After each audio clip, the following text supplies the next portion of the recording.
Hello everyone, my name is Javin and this is my YouTube channel, and today I wanted to talk to you about the most common mistakes beginners make when they first start out in the Pokemon trading card game. This list is not meant to put any of those beginners down or anyone who is thinking about getting into the trading card game. This is meant to help everyone.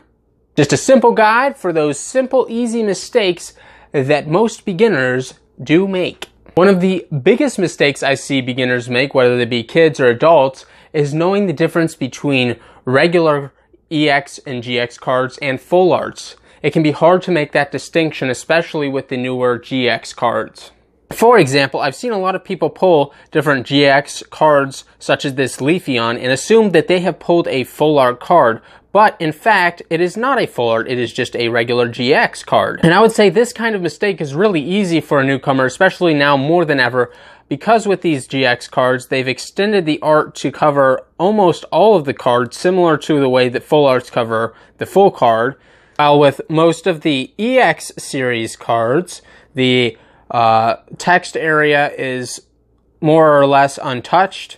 But, you know, with these GX cards, they bring the art all the way through here, and just the tops and the bottoms are not done.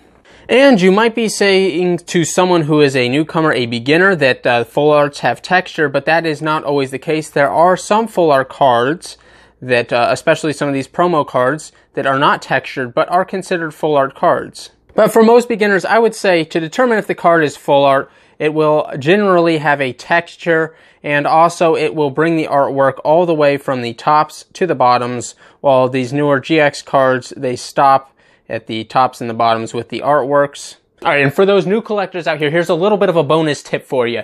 If you do happen to pull a full art card with a texture, please don't go scratching at it. Alright, I mean, you can do whatever you want with your cards. You can rip them in half if you want to. You can go burn them. But please, just don't record yourself scratching your cards if you pull them. Ugh. At the very least, if you want to feel that texture, at least put a sleeve on it first, and then you can kind of feel the texture through the card. Just, ugh, don't scratch it. Just, ugh. It's like fingers on a chalkboard.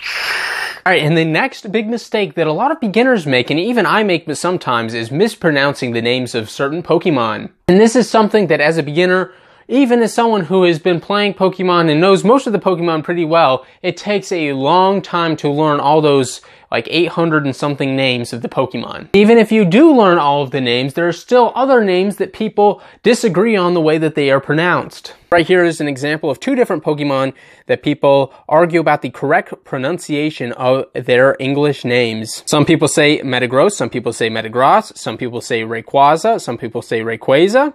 And I think if you're a beginner, don't worry too much about exact pronunciations. As long as people can understand which Pokemon you are referring to, I don't think it really matters that much, and I don't think people should get too upset about that whole situation. And for me, even some of the newest generation Pokemon will occasionally stump me, get me stumbling over my words. This card I just pulled the other day, I think I pronounced it Zerktree, and it's really Zerkatree. So, you know, I mess up too, and it's just something that you take time to learn all those names, and it doesn't come quick. It doesn't come easy. I'd say, don't worry about it too much. As long as people can understand which Pokemon you're referring to, it shouldn't be a big deal. The next point is an extremely common mistake that new collectors, especially kids, make with the trading card game, and that is they think that if a Pokemon's attack is higher, it is way better. Whichever, if they think it's rare because it has a high attack or HP or whatever, or if they think it's better because of those statistics, it's not usually the case.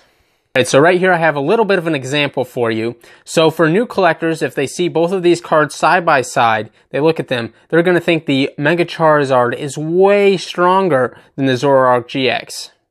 And if you're just looking at HP and attack, outright attack, yeah, that is the case. The Mega Charizard has way more attack than just this little number 20 down here. But if you look deeper into the situation, that is just not the case. And generally in the TCG, what is more important to the Pokemon cards for being strong in the game is not just the attacks and HP, it's the abilities and the abilities that their attacks have. Which is why something like a Zoroark GX is a much more played card than a Mega Charizard EX card. Even though they are both still very cool cards, the Zoroark GX is a much more viable and stronger card in the trading card game in the appropriate hands. And here by far is one of my favorite cards in my entire collection, the Shining Mew card, which if you go by attack and HP would be one of the worst cards you could ever imagine. But it is one of the cards that I love the most for collecting. I think it is a beautiful card, and I very much value it for those things. So what I'm saying for those new collectors out there is that not necessarily those HP and attack power numbers determine how good a card is. A card could be very good and not appear to be based on those stats. One thing many new collectors or new people to the game don't realize is that the typings for Pokemon differ between the games and the trading card game. And that is because there are less typings in the trading card game than there are in the Pokemon video games. For example, you're not going to find any Ghost-type Pokemon cards or any Ice-type Pokemon cards. And except for a few exceptions, there are no dual-type Pokemon cards. They are all of a single type. So the card game takes those Pokemon and puts them in one of their typings. So for example, a Volcanion card like this is a water type, even though Volcanion is both a water and fire type. Here's another interesting one. This is the Genesect card, which in the games Genesect would be a bug and steel type, but interestingly in the card game, Genesect is just a grass type.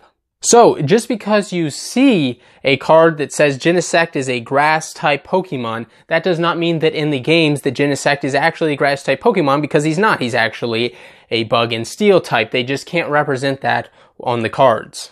In general, they try and place these Pokemon that are dual types or with typings that don't exist in the card game into typings that make sense for the Pokemon. That's something I see a lot of people, they do make the mistake. They don't know that there's actually a difference between the card game and the video game on these typings. Out that many beginners make when they come to the Pokemon TCG, having no idea what cards they just got out of their packs. So for example, I'll see a lot of people do different openings and stuff, and they'll be just getting into the TCG. They'll open up, they'll get to that rare slot, and then all of a sudden they'll pull some sort of crazy full art. And instead of being super excited, they'll be like, oh, that's kind of cool. I wonder if it's rare, whatever. And I'm just thinking to myself, where's the excitement? If I pulled that freaking card, my head would be exploding. Other times, people will be opening up packs, they'll pull the reverse card, and they'll be, wow, look at that! I want to be like, no. Reverses are not that exciting. But, I mean, it's good that you're getting excited over it. That's fine.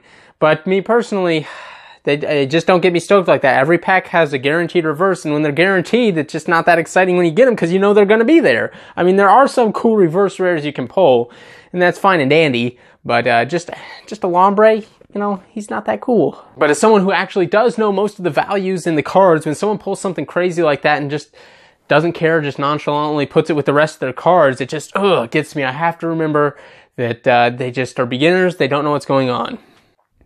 All right, so that is most of the points I wanted to go over today. This mistakes that many beginners make when they get into collecting.